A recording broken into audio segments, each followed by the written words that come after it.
Alright, so I know I said in a previous video that I thought the reason it wasn't starting was because of the ignition switch.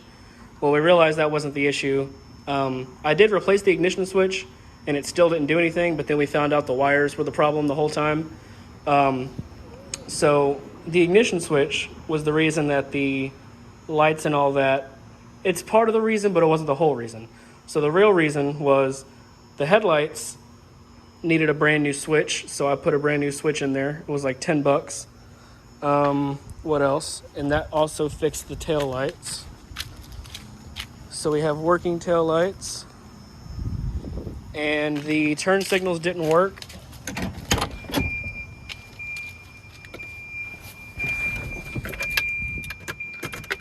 Turn signals didn't work. That was because of a bad relay down there. I replaced that relay, so that one's good.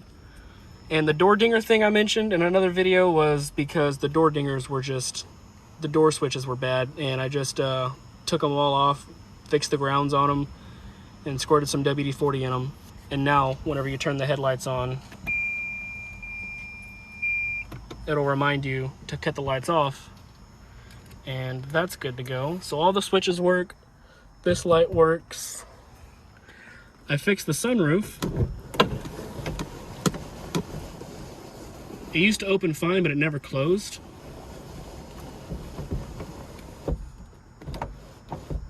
Oh, it still gets stuck on this little wind deflector. There we go.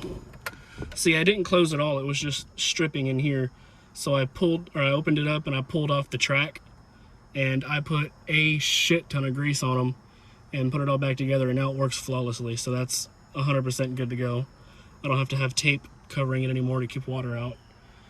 That works. What else? I fixed a bunch of the lights that run in here. So gauge cluster lights, the clock light, these lights in here,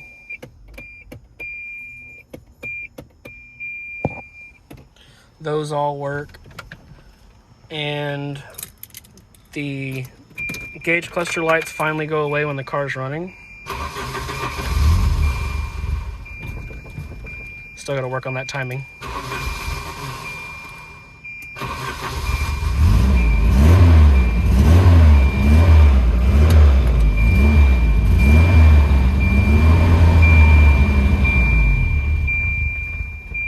Yeah. So pretty much everything in here is good to go. I just gotta take off the timing and redo it. I don't think the distributor is the issue because the motor ran perfectly fine in the other car that it was in, and the distributor hasn't been touched. So I'm just gonna take off the timing and redo it and make sure the belt didn't jump a tooth. The only thing I wanna do still is, I got this light working, but the trunk release doesn't work. And I wanna fix that because I still don't have a key to the trunk. So for the time being, I'm just gonna have the latch closed on it and just be able to hit the button from there. And eventually I'll buy a new lock off eBay that has a key, and that'll solve that issue. I guess I'll keep that on the door setting for now. But yeah, I mean, the interior's mint. The radio lights come on.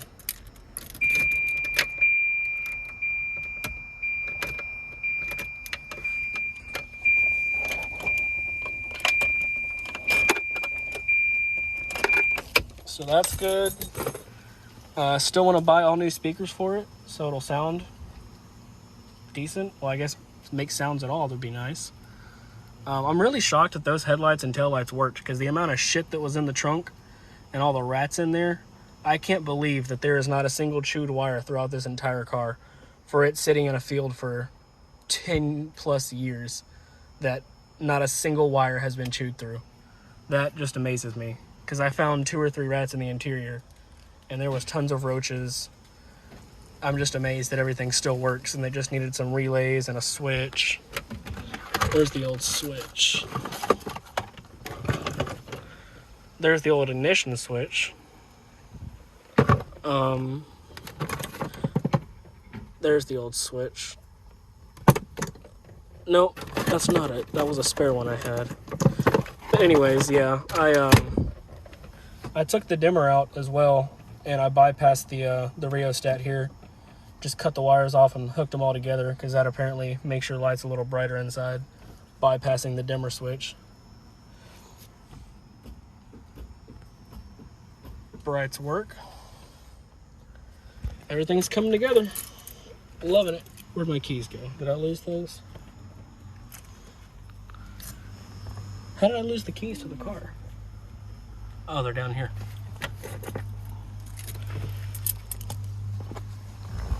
But yeah, gonna work out the timing issue. Hopefully the new clutch cable will be here sometime this week, and we can get that thrown in. I also have some new parts here that came in today. The differential gasket. What else? A new HD motor, not a motor mount, a transmission mount from IPD. And then some little pin sleeves that go on the ignition control module. Just little things. Trying to make it as 100% as possible. But so far this car is impressing me with how it's coming back to life. Definitely deserves, I screwed that one up. Definitely deserves to be saved. And it's proven itself worthy of that statement so far. But we'll update y'all when we get some new info in. Alright, looks halfway decent. I pretty much buffed the passenger side of the car and a little bit on the trunk. Got both the passenger side wheels painted. Got the calipers painted. Not worried about the tires because those are getting replaced anyway, so wasn't that worried about overspray. You see the one side I did buff right here compared to this side. The reflection of the apartment there. Still needs to be wet sanded though, like I said about the hood, to make it as perfect as possible. But it's gonna be hard to get all in here where they painted and how they painted all this as well. Even the trim down here.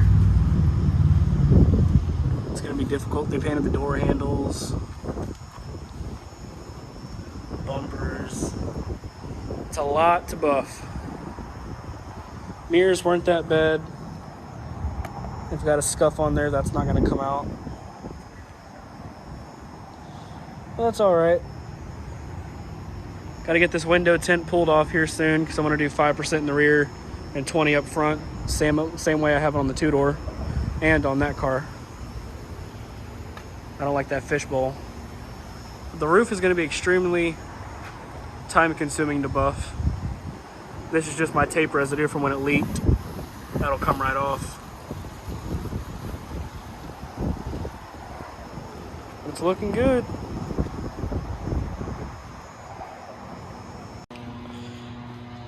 Okay, well the clutch cable came in early, a couple days early. Just wrestled the old one out. You can see how stiff this one is. Just barely wants to move, and this one's floppy as it should be. There's the old bushing. So I'm gonna get this swapped in and see if that takes care of our issue. All right, clutch cable's in. It's adjusted pretty well. I can finally shift through the gears, and I greased the reverse throwout, or the reverse, whatever you call that, lockout, that's one. So I can actually get into reverse now. Kinda. There you go. Takes some more adjusting. But I just went on our first lap around the pool. In first gear, can't really shift because the mass airflow sensor is bad and it's not hooked up right now, so I can't really give it a lot of throttle. I kind of just got to idle it. But let's go for a rip with no power steering. There we go. Got to give it the tiniest amount of gas or else it dies on you. I mean, you can give it gas, but you got to ease into it.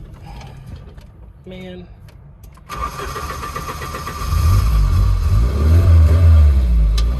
Alright, let's just go forward.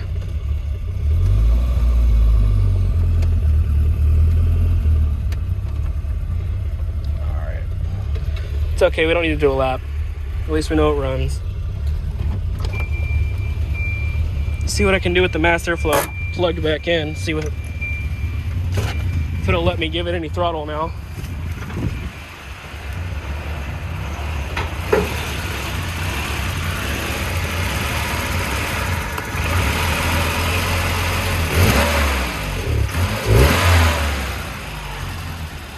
Let's try it, see what it does.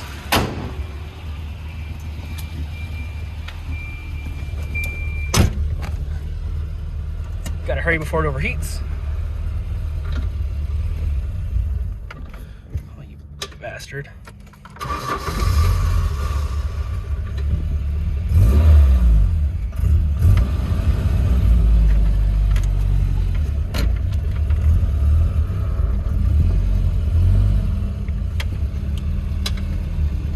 First gear.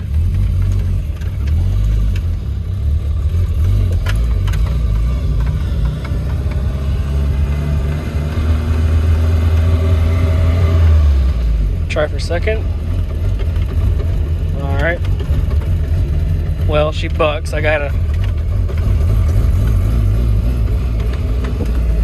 not use the throttle too much. Whenever I lean into the throttle, it goes. Just don't want to stay. And it's still ignition pinging pretty bad.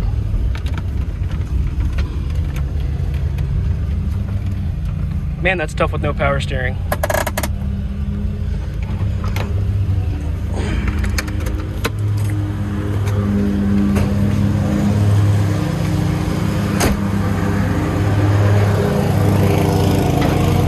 So I have the belts hooked up for the air compressor and the power steering to the AC.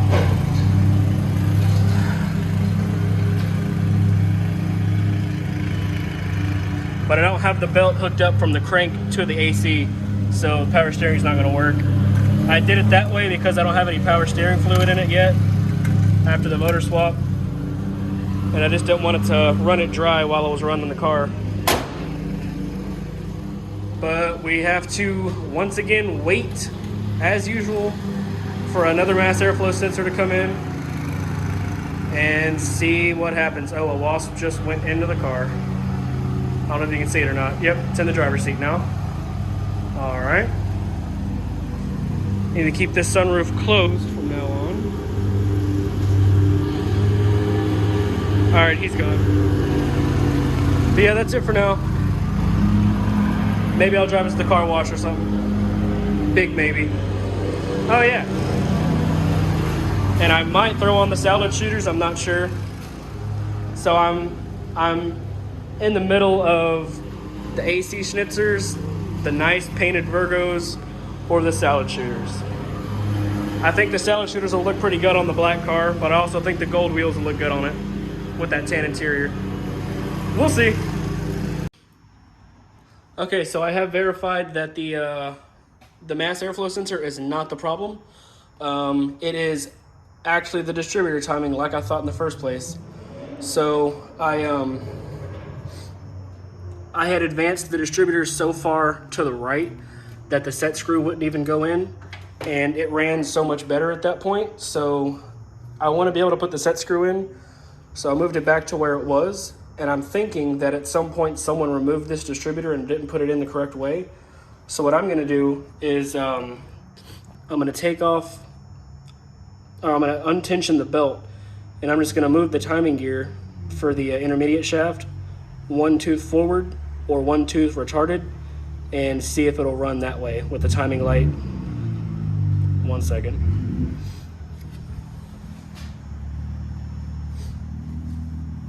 And do it one tooth forward, check the timing, see if it's closer, and then do it one tooth retarded, check the timing, see if it's closer.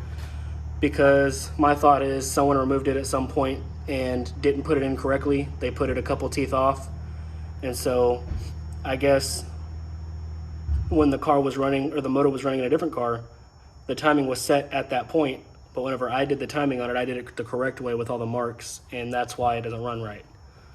So we're gonna do it the other way and see if that fixes the issue. Ain't that right? What was your name? Redblock? Fucking... Nothing. No? Don't worry about it. Shit, I forgot. What was your name? I'm Redblock Jesus. You're fucking... No. Alright, whatever. Alright. Alright, so we ended up fixing the car last night. 100%.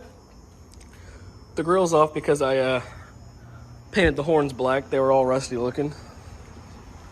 I guess I left the sunroof open last night.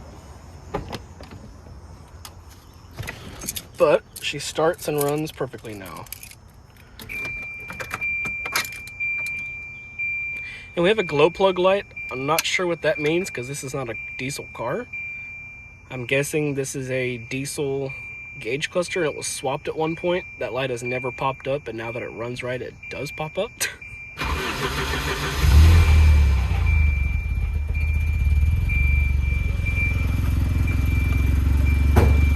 I still gotta set the idle right.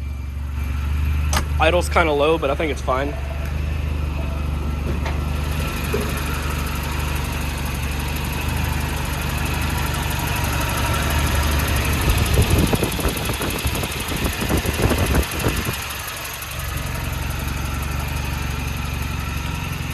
Yeah, we took it for another spin around the block and it runs absolutely amazing. Just don't want to drive anymore on these 10-year-old tires because they're extremely cracked. Ready to pop.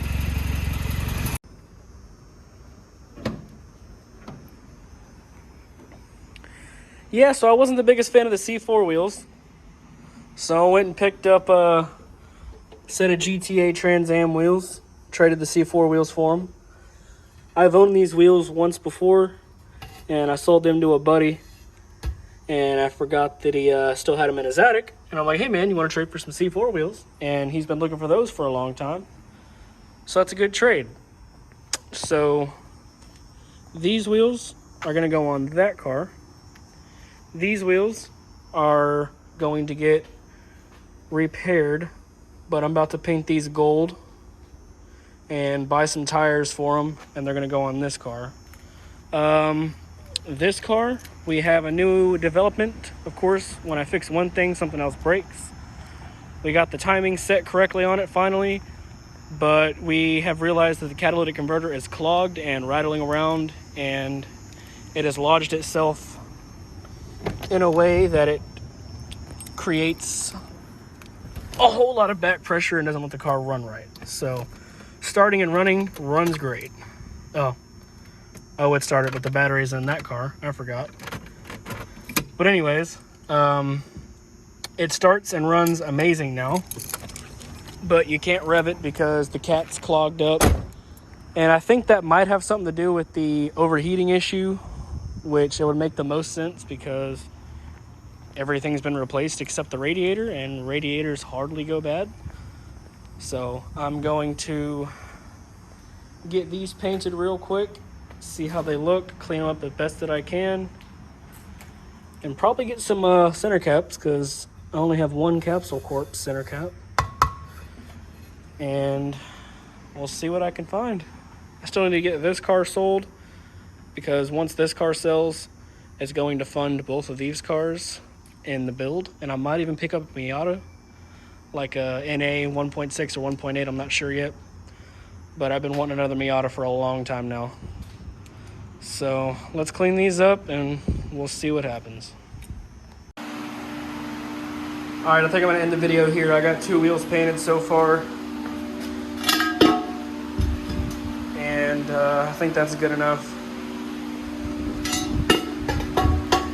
2 wheels took 1 total can. I used this stuff here. And this one is HWP 111 gold wheel coating. I stand by this stuff, man. I use it on the Virgos, the silver paint, and I've used it on pretty much every wheel I've ever painted, and I love the way it comes out. There we go. So yeah, the other 2 are still in the trunk, but I'm gonna go ahead and get this week's video out, and maybe by then, next time, sometime next week, we'll have the cat cut off and see if that fixes the issue. because I'm going to go buy me a hacksaw tomorrow and cut the catalytic converter out. And pretty much just have it coming straight out the header, exactly how this car is. Because this car just has a resonator and a side exit. Can't really see it, but it comes out right there. And it's goes out the headers straight down, no cat, small NVIDIA resonator straight out the side. I think it sounds pretty good. Where are the keys at? Somewhere over here. I don't know. Oh well. But for that car, I want it to be a little quieter, just because it's going to be the daily driver once the Infinity's sold. And I'm not going to do a side exit on it. I'll probably have it come out the back. So I'll probably do the same, catless, with a tiny little resonator at the middle, and then another resonator in the back, because I don't like the sound of mufflers. It just sounds weird. But anyways, yeah, I guess we'll pick up when I get some tires for these and the exhaust. We'll pop out a new video.